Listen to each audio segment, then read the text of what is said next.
ایک रवायत में आता है कि जो शख्स जुम्मा के दिन कसरत से दरूद पढ़ता है उसका दरूद हुजूर सल्लल्लाहु अलैहि वसल्लम तक पहुंचाया जाता है। जरा सोचिए, आपका नाम, आपकी आवाज, आपकी मोहब्बत उस दरबार तक पहुंच रही हो जहां से पूरी उम्मत के लिए रहमत जारी है। यह एहसास ही इंसान को बदल देता है। यही वो मकाम है जहां किस्मत का मफहूम बदल जाता है।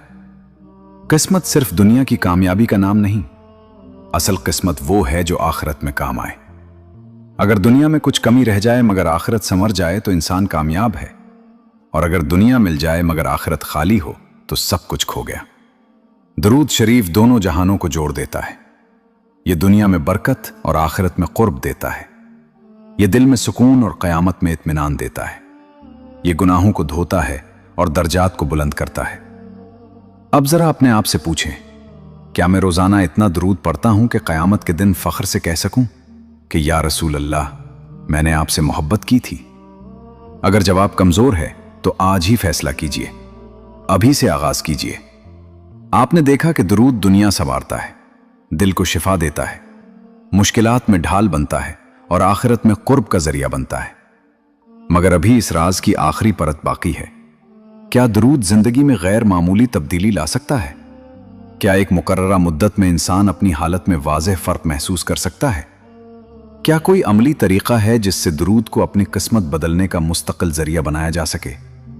अगले हिस्से में हम इसी अमली राज को खोलेंगे और जानेंगे कि किस तरह मुस्तकिल मिजाजी के साथ दरूद शरीफ पढ़कर इंसान अपनी जिंदगी में हैरानकुन तब्दीली देख सकता है।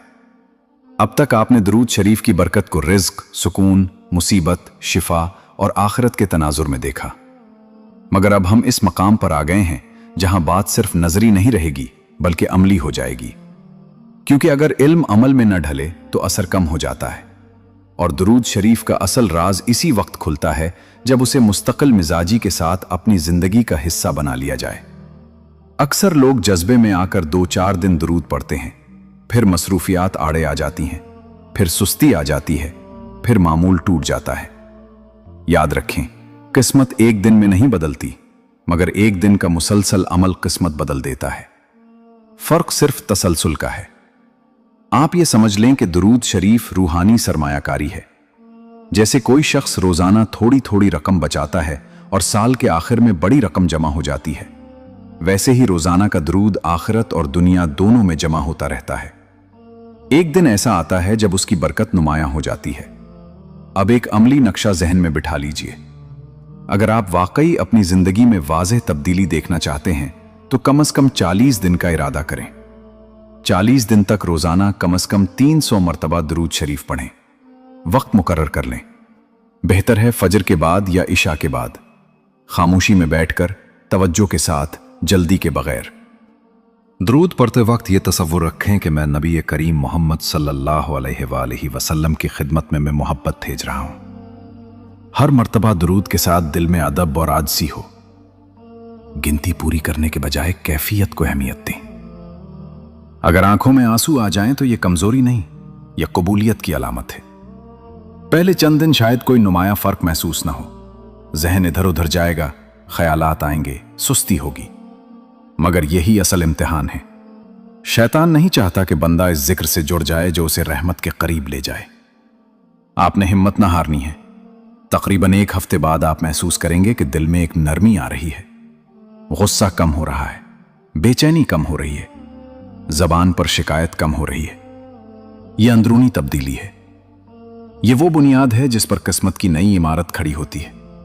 फिर आहिस्ता आहिस्ता बैरूनी तब्दीलियां शुरू होती हैं। कभी कोई पुराना मसला आसान हो जाता है, कभी कोई रुका हुआ काम चल पड़ता है, कभी किसी से अचानक मदद मिल जाती है, कभी दिल को ऐसा सुकून मिलता है जो पहले कभी महसूस ना हुआ हो।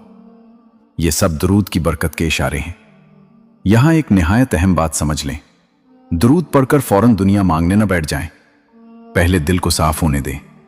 पहले अल्लाह के साथ ताल्लुक मजबूत होने दें। जब ताल्लुक मजबूत हो जाएगा तो मांगी हुई चीज भी खैर के साथ मिलेगी। वरना बाज़ औक़ात हम वो मांग लेते हैं जो हमारे हक में बेहतर नहीं होता। नबी करीम मोहम्मद सल्लल्लाहु अलैहि वसल्लम पर दरूद भेजना दरअसल अपनी ख्वाहिश को भी पाकीज़ा बनाना है। जब इंसान कसरत से दरूद पढ़ता है तो उसकी दुआएं भी बदल जाती हैं। وہ صرف مال نہیں مانگتا،